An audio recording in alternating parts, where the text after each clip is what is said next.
You're My Star, Patrick, a Spongebob fan fiction. This is Pain. Chapter 1, Who Lives in a Pineapple Under the Sea? It was just a regular day in your mom's bikini bottoms. I want to, already, I'm done. That's just that first sentence. Already done. Just already done with everything.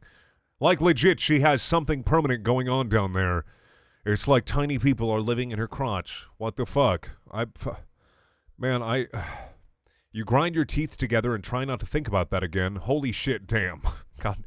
Meanwhile, an actual bikini bottom, SpongeBob wakes up to the sound of his alarm going off. It really sounds like Pearl farting in your face or something, but you kind of shimmy that thought away to the back of your mind and save it for later when you think very kinky thoughts about your boss's daughter. You greet your pet snail as per usual and clean his shit up.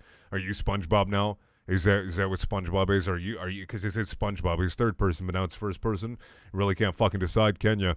What a lazy snail. Where was I? You greet your pet snail as per usual and clean his shit up. What a lazy snail. Can't even wipe up his own ass leavings. Who the ass leavings? I've heard of droppings before, but ass leavings is really a new level. I haven't heard that one before. Good job. Good fucking one.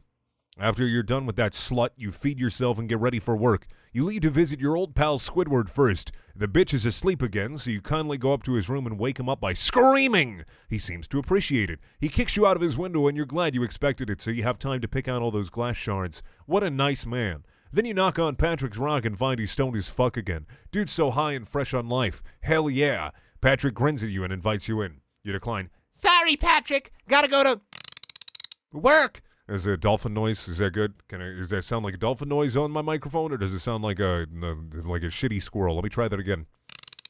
All right. That was my actual mouth, just so you know. That wasn't a sound effect. I want you to know I can do that. That's my my only redeeming quality. He sighs sadly and looks up at you with puppy fish eyes. You cannot resist him any longer. You press your sponge body flush against his pink abomination. Really, like a...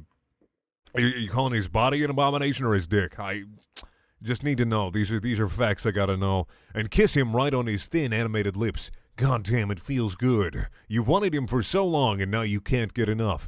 His rock slams to the ground, and he throws you over his shoulder, walking to his bedroom, which nobody has ever shown the audience yet. You've seen Patrick. You've seen Patrick's.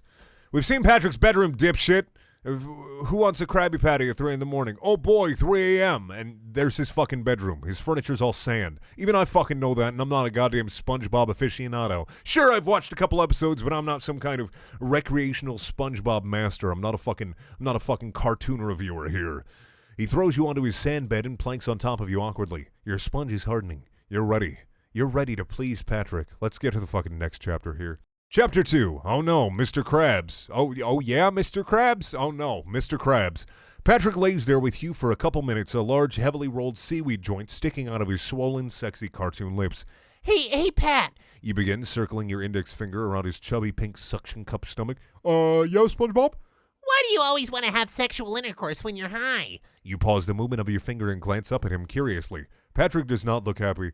Bitch, what the fuck do you mean? I work my ass off day and night to feed this family, and this is the shitty thanks I get? Oh man, this is so funny. Oh man, that's pretty funny. Oh man, I like the Patrick from fucking SpongeBob. He curses. Isn't it funny? He's saying the fuck word. Earlier is dolphin noises, but now he's just saying fuck. You know, this is no consistency here. I'm not even having a good time. I'm having the opposite of a good time, a bad time. I'm just sans undertailing this shit. I don't like the lack of consistency here. That's what's really bothering me. Pat, we don't have a family and you don't even have a job. I do. Oh, right.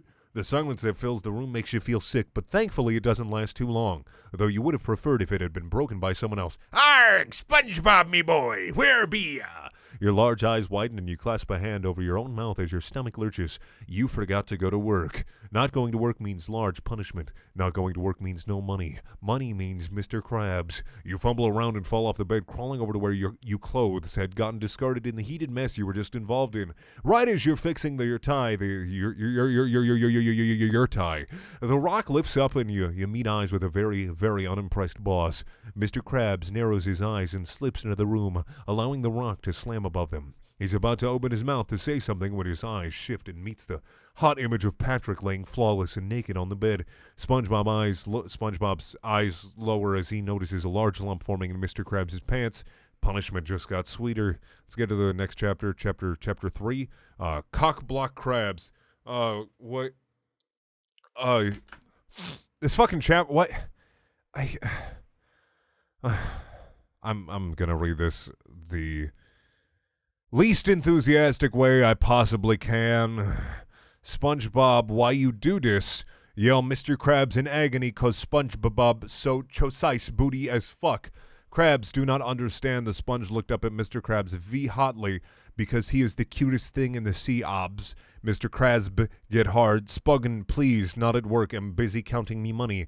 SpongeBob does not give fuck. He press his bod to Crab and make him squeaky clean. Crab likes this and moans out in a loud, low, deep man voice that echoed off of the crusty Krab walls. All customers are scared. They're not even at the Krusty Krab. They were at Patrick's Rock. What the fuck is with you, writer? If you're gonna write like a funny haha joke fan fiction, you might as well try. You know, make a fucking effort. First 2 chapters, it was like you had some level of consistency. It's still bullshit, but now you're just a fucking mess, dude. This is a fucking mess. I'm sorry you're having this bad writing issue. What the fuck? Where the fuck was I? Does it even matter at this point? No good. Secretly, Squidward knows what the fuck is going on, and he is mad because he likes Spongebob and craves his squeak. What the? Just then, Patrick came into store looking for Hamburg and instead seized the squid looking pea-sad. Why you all up and frowning, my brother? Said the stone-cold gangster G. Patrick. He knows he's cool because he adjusts his weird sunglasses. Squidward farted sadly, and Patrick nodded in agreement. Chapter 4! I want to fucking die. Dude, same. Dumbass shit is happening and nobody knows why. After did I write this? Did I get really fucking drunk and accidentally write this? I feel like this is just something that like I would have come up with during a fever dream. This feels like a parody of a fan fiction I would normally hate, and I almost hate it even more because of that. After Squidward, dumbass shit is happening and nobody knows why. After Squidward farted, the restaurant filled up with this foul-smelling gas, causing everyone to puke their guts up. Meanwhile, Mr. Krabs and SpongeBob were banging so hard, vomit's absolutely everywhere, clothes are absolutely everywhere, Patrick is having seizures, SpongeBob is squeaking like a motherfucker, Squidward is crying, Mr. Krabs is coming, everyone is dead, all because of Squidward's massive fucking fart. Why is this happening? Why is everyone being killed by Squidward's sad bodily functions? I don't know, but we're gonna have to fund so many funerals now. God damn, that's like 20 GoFundMe accounts right there. Squidward is obviously, it's like they wrote my commentary for me. Squidward is obviously still crying. He sunk to his knees, tentacles covering his eyes, the sound of Patrick foaming out of the mouth and SpongeBob squeaking filling the air. Gary is at home still, not going to go out tonight, huh, little buddy? It's like they wrote my commentary for me. It's about 7 p.m. now, and SpongeBob has returned home. Gotta feel the snail slut. I thought he was fucking dead. You know what? He's not fucking dead. He notices something is wrong. Agitated with a strange difference he spots on the snail, he inspects the situation further. Yellow is the new blue, apparently, because usually Gary wears turquoise eyeshadow. Today it is, yes, you guessed it, yellow. Gary, what the fuck? SpongeBob yelled as he ripped off Gary's eyelids angrily. What the fuck were you thinking? What kind of hoe wears yellow eyeshadow? Meow, meow, meow. Gary screamed back. Exactly. A mediocre one. A sigh came from SpongeBob before he lifted Gary and gently placed him on top of his head, getting a little blood off his sponge because of the ripped eyelids, but otherwise everything was fine. SpongeBob sniffed the air before his nose dried up and fell off, making him cringe, just like me this entire time. Damn, you haven't been douching your asshole after getting fucked, have you? Shit smells like Satan out David Jones and then took a huge dump in his locker. We have to get you clean.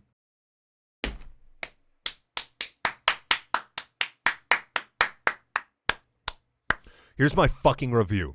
This fanfiction made me want to die more than anything I've ever read before. Not because it was disgusting, not because it was stupid as shit, mostly because it tries so hard to be something that it can't be that I fucking hate it. I hated every second of this author. I think you hated making this too. I think you didn't want to make this, but somehow your conviction led you to continue and finish this. So, author, I understand. I respect you for making something this absolutely horrible. Not even on purpose could I expect something to be this bad. I didn't think that you could make writing this bad, but props to you, author. Author, you get a 10. I'm giving you personally as a person a 10 because you wrote my fucking commentary for me. This story, though, is going to get a negative a billion because fuck this story. I don't want to ever subject anyone ever to this ever again. I'm not ever going to read the story again. The fact that I'm going to make this into a YouTube video makes me a little bit sad because now you're watching this and you've gone through this story and you've had to experience this like I have, and I'm sorry. I feel sorry for you. I apologize. I'm actually apologizing for reading this. Thank you for watching. Please check out my other videos. There are also things. And hey, if you want to watch another fanfiction video, there'll probably be one somewhere here. This is the end card screen. There's going to be a subscribe button and also a link to my Patreon if you want to support my pain and suffering. Bye.